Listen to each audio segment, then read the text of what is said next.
Chapter 3, Lecture 2. So in this lecture, we're going to start using the property tables to work some problems. So I really encourage you to walk through these in the textbook and get started on the homework. It's vital that you start developing a familiarity with the property tables. For most substances, the relationships among the thermodynamic properties are much too complicated to be expressed by simple equations. Therefore, the information is presented in the form of tables. So I really encourage you at this point to get used to using the tables because it's vital that that you be able to use these tables. So there's separate sets of tables. There's a set of tables for the metric system, and there's an equivalent set of tables for the English system. Table A4 and A5 specifically are for water. Table A4 lists the saturation properties of water under temperature. Table A5 lists the saturation properties of water under pressure. So let's take a look at table A4, for example. So the first column is going to be temperature. Since this is the metric system, it'll be in degrees C. The second column is the corresponding saturation pressure for that specific temperature. The third and fourth columns list the specific volume. There's the specific volume of saturated liquid, VF, and there's a specific volume of saturated vapor, VG. Now it's important to realize where these are on the actual property curves. So whether you graph pressure or temperature, the shape of under the green dome is always going to look the same. VF is the specific volume of saturated liquid. VG is the specific volume of saturated vapor. And if you're somewhere in between under the dome, well, then your saturated specific volume is somewhere between the VF value and the VG value. Often when we're dealing with either thermodynamic systems that involve air conditioning or energy production, for example, like in a turbine, we deal with what's known as enthalpy. Enthalpy is a property of a thermodynamic system defined as the sum of the system's internal energy and the product of its pressure times its volume. This combination is given the symbol H. So the formula would be H equals U plus P times V. So here we list what's known as the specific enthalpy, which is the enthalpy per unit mass, small h. So in this course, remember, if a symbol is a small letter, it means per unit mass, like the specific volume or the specific enthalpy. Enthalpy is small h times m, times the mass. If you want to represent it as, you could also use capital H as U plus P times V, and these quantities are in kilojoules. So here shows an example. Say we have a turbine represented as what's known as this control volume. So coming into the turbine, we send in steam at a certain specific energy, that's the U value, a certain pressure, and a certain specific volume.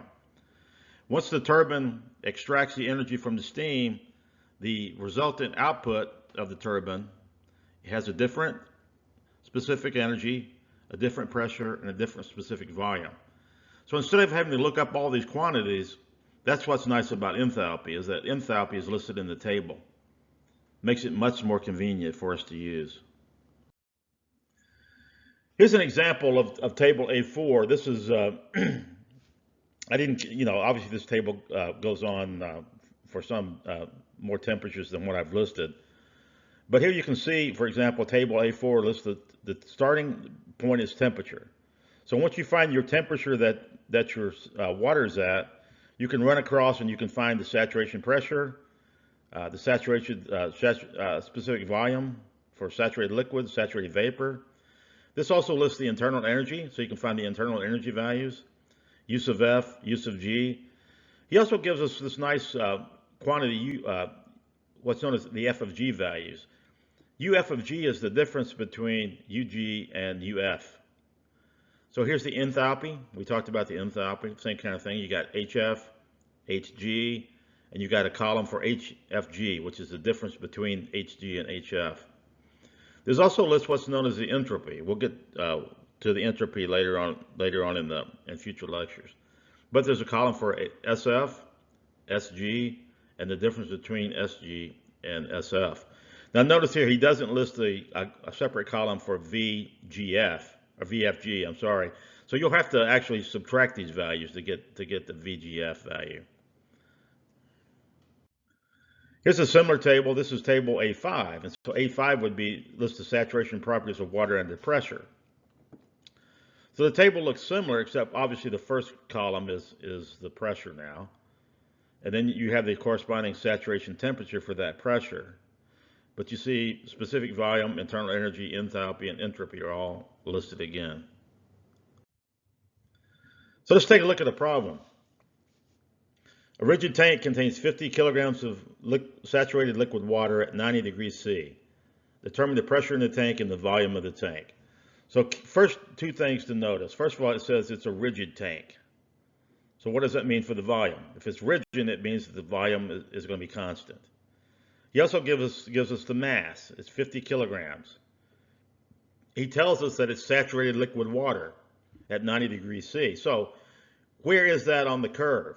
So this is something, it's always good to sketch this curve. Just make a line down here and a horizontal line. Label this either temperature or pressure, depending on what the problem's given. Label the bottom as specific volume. Draw the green line. And then if it's temperature, you'll run a line up, across, and up. This point here is known as, that's the saturated liquid water point. So we know specifically for this problem that this is where we are on the curve, right here. So we can come over here, we can put the temperature, drop straight down, that's the VF value, the specific volume for the saturated liquid. So to solve the first problem, all we have to do is go to the tables. So we know it's saturated water. So we can look in table A4. Remember, we're given the temperature, so we have to look in A4. If we were given the pressure, we'd have to look in A5. But since we're given the temperature, we look in A4. We come down the column, we find 90 degrees. We turn this off, 90 degrees here. So the saturation temperature is listed here, 70.183. That's where this value here comes from, right from the table. Now, how can we find the volume of the tank? Well, we also know what the VF value is. It's 0.001036. That's the VF value. Remember, VF is the specific volume. It's the volume per unit mass. So if we know the mass and we know the specific volume, we can find the volume simply by multiplying the mass times the specific volume. So again, from the table, I've determined that the specific volume is equal to VF at 90 degrees C. How did I know that? Well, because we have the saturated liquid. So we're at the VF value. So we know what VF is by looking in the table. Multiply by the mass, and you get the volume of the rigid tank. Now, how could this problem be different? Suppose that it was told that we actually have saturated vapor. Well, in that case, the specific volume would be equal to Vg, and so the problem would be different. So it's really important to pay attention to the reading of the problem when you work these problems. Let's take a look at another example. A piston cylinder contains 2 cubic feet of saturated water vapor at 50 psi. Determine the temperature and mass of the vapor inside the cylinder. So first thing first, do we have English units or metric units? Well, obviously in this case we have English units. We got feet and we got psi. So we're going to have to use the English tables. Also, we're given the pressure. So that means we're going to have to go to A5E, table A5E, which is the English saturated water pressure table. So we're at 50 psi. So I've made a copy of the table here. We can come and locate 50, and we can pull our information off by just reading across the columns. So at 50, PSI, what's the saturation temperature? 280.99, right from the table. And again, it always helps to draw this chart. In this case, we got pressure on the vertical, specific volume on the horizontal. The green curve is always the same, but notice pressure goes down, across, and then down. And we're right here on the curve because we have a saturated vapor, right? So we can come down and read the VG value right off the table. So the VG value is 8.5175, right here. So similarly, we can find the mass. All we have to do is divide the volume by the specific volume. We can determine the mass, 0.235 pound mass. Well, what happens if we're not exactly if we don't have saturated water or saturated vapor, somewhere in between, under the dome? Well, here we have to actually do a little bit more work to find this out. So the property values of a liquid vapor mixture are always between the values of the saturated liquid and the saturated vapor. So for example, the specific volume, we don't note that by the small v, of a saturated liquid vapor mixture lies between VF and VG, if you think about how the curves work under the dome, at the specified temperature or pressure. So in general, if we let the variable y be represented by either the specific volume, the internal energy, or the enthalpy, then for a saturated liquid vapor mixture, the following relationship holds. So this comes from understanding how the dome works. So again, if you're under the green line and you're between VF and VG, your specific volume is going to be somewhere between there. Same thing for the internal energy, same thing for the enthalpy, same thing for the entropy. So for saturated liquid vapor mixture, it's really convenient to define what's known as the quality. We denote that by the symbol X. So the quality is the ratio of the mass of the vapor to the total mass of the mixture. The quality is always going to be a value between 0 and 1. 0 for a saturated liquid, 1 for a saturated vapor. The total mass is equal to the mass of the liquid plus the mass of the vapor. Now here in this book, remember, if it's a liquid, we're going to denote that by the symbol F. If it's a vapor, we denote it by symbol G. So mass total equals MF plus MG. So using our formulas, once we know that, we can find the properties of a liquid vapor mixture if we know the quality simply by applying these formulas. We can find the specific volume, we can find the internal energy, we can find the enthalpy, and we can find the entropy. I didn't list the entropy equation, but it's the same kind of formula. It just has an S instead of an H. So let's take a look at another example. A rigid tank contains 10 kilograms of water at 90 degrees C. If 8 kilograms of the water is in the liquid form and the rest is in the vapor form, determine the pressure in the tank, the volume of the tank. So first question first, which tables do we need to look in? We need to look in the SI tables, and since we're given temperature, we need to be in table A4. If we were given pressure, we need to be in A5. Always sketch the curve. So I got temperature versus specific volume. And so I can draw my green dome, I can draw my red line. These values I can look up. I can look up the specific, the VF value for saturated liquid. I can look up the VG value for saturated vapor right from the tables. So 90 degrees C, I come across here. Here's my value for VF. Here's my value for VG. You can even draw them on the table, on the chart. So what pressure are we at? All we have to do is we have to read off the value. At 90 degrees C, the saturation pressure is 70.183. There's our value. Since we know the mass and we know the VF and VG values, we can write this formula. The total volume equals the volume of the fluid plus the volume of the gas. That's equal to MF times VF plus MG times VG. So 8 kilograms times the VF value right from the tables plus 2 kilograms. How do you get 2 kilograms? Well, we know if there's 10 kilograms total, if 8 kilograms are water, well then that leaves 2 kilograms for vapor.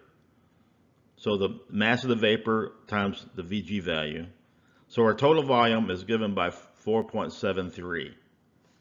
Now this is one way to calculate it. There's another way to calculate it is to find the quality first. Remember, the quality is defined as the mass of the gas over the mass total. So it's 2 kilograms divided by 10, 0.2. So the specific volume is VF plus the quality times VFG. So here's VF. The quality I know, I just calculated that. This value, remember, is the VFG. It's VG minus VF. So you multiply this out, what do you get? 0.473. That's the specific volume for our mixture. So the total volume is just the mass times the specific volume. Remember, the specific volume is the volume per unit mass. So we know the mass, we can find the volume. 10 kilograms, that's the total mass, times the specific volume equals 4.73 cubic meters, exactly the same as before. So in this case, the first method appears to be easier since the masses of each phase are given. However, in most cases, the masses of each phase are not available, and the second method actually becomes more useful. So let's take a look at one last problem. So here we have an 80-liter vessel contains 4 kilograms of refrigerant 134A at a pressure of 160 kilopascals. Determine the temperature, the quality, the enthalpy of the refrigerant, and the volume occupied by the vapor phase. So first of all, this is what substance do we have? We have a refrigerant, 134A. So we can't use 8 tables, A4 and A5. We have to use the tables for the refrigerant. We're also in the metric system, so we have to pay attention to that. So if you look in the tables in the appendix and you go through them, you'll find that table A12 is the metric system saturated refrigerant 134A pressure table. And again, we have to use the pressure table. There's an equivalent temperature table for the refrigerant 134A. So you really have to pay very close attention that you're in the right table. I think that's one of the hardest things for students initially. But we're at 160 kilopascals, so I copied some of this here. So what's our temperature? Well, we can just read off the chart. The saturation temperature is minus 15.6. We can also calculate, since we know the volume and we know the mass, we can calculate the specific volume. Here we have to convert 80 liters to cubic meters. You just divide by the appropriate conversion factor. It's 0.080 cubic meters. Now, if you have trouble with conversion factors, look in the front of the book, front or back of the book. There's a chart in there. So the volume divided by the mass gives the specific volume, and we got to be in cubic meters per kilogram, because remember, that's what our tables are in for the metric system for the specific volume, cubic meters per kilogram. So let's take a look at this. So we know we're at 160 kilopascals. So what is the VF value is shown here, and the VG value is shown here. I got these right from the table. Here's VG, here's VF. We're at 0.02. So we're somewhere between our V value, our specific volume is somewhere between VF and VG, maybe here. So what does that tell us about this liquid, about this substance, the R134A? What do we know about it? Well, we know, based on that fact, that the specific volume is greater than VF and less than VG. We know we have a saturated liquid vapor mixture, and that's critical to understand that. Because once we understand that, we can move forward and we can calculate some properties like the enthalpy and the volume occupied by the vapor phase. So let's go forward. So let's determine the quality. It's our specific volume we're at. We just calculated that, 0.02 minus VF value that we got from the table. divided by VFG. And remember, VFG is the difference between VG and VF, which you can look that up in the table. So here's our quality, 0.157. So now we can calculate anything we need. So here, if we want to calculate the new enthalpy, H is HF plus quality times HFG. Here's H. Again, where did I get this value? It comes right from the table. It's right there. 160 degrees, come all the way across till you reach the HF value right there. Plus the quality, which we have, times HFG, which fortunately is in the table for us. We can just look that one up. So H is equal to 64.1 kilojoules per kilogram. How do we find the mass of the vapor? Well, the mass of the vapor is equal to quality times the total mass. This is straight definition for quality. 0.157 times 4 kilograms. 0.628 kilograms. That's the mass of the vapor. The volume occupied by the vapor is the mass of the vapor times the specific volume. Because again, look at the units. The kilograms will cancel. That'll leave this cubic meters. 0.0776 cubic meters. So given this problem, could you calculate the mass of the liquid? Sure, you could just subtract, right? So, think about how you could do that. How could you calculate the mass of the liquid? Okay, so that's the end of this lecture, and we'll continue on in the next lecture and talk about what happens if you're between values. What happens if you're not exactly, notice, look at the tables, they're listed in group, this one's listed in every increment of 10. Well, what happens if you're at 150? Well, you have to actually interpolate between the tables. And in the next set of lectures, we'll see how to do that.